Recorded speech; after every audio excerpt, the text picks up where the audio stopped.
ఇక హన్మకొండ జిల్లా ఎల్కతుర్తి మండలంలోని సూరారంలో రైతు ప్రతినిధుల సమావేశం నిర్వహించారు. రైతుల సమస్యలపై చర్చించి పలు కీలక తీర్మానాలు ఆమోదించారు.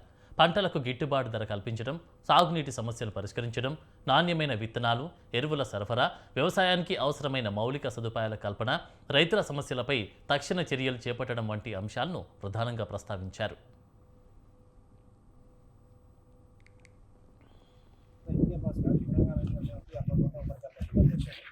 ఈరోజు సమావేశం ఏర్పాటైన కారణం ఏంటంటే మా రాష్ట్ర ఆదేశాల మేరకు రైతులకు కేంద్ర ప్రభుత్వాలు చేస్తున్న అన్యాయం మీద మా పోరాడుతున్నాం. అందులో ముఖ్యంగా మాకు కొన్ని అంశాలు మీద పెడుతున్నాం. అందులో ఏది అని చెప్పంటే ఫస్ట్ డిమాండ్ పెంచిన ధరలను వెంటనే తగ్గించి సరిపోని నిల్వలు అందుబాటు తీసుకురావాలి.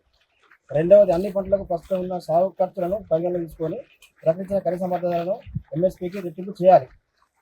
మూడవది ప్రకటించిన ఎంఎస్పీ చట్టబద్ధ హామీ కల్పించాలి. నాలుగవది రైతుకు అనుకూలంగా పంటల బీమా పథకాన్ని అమలు చేయాలి.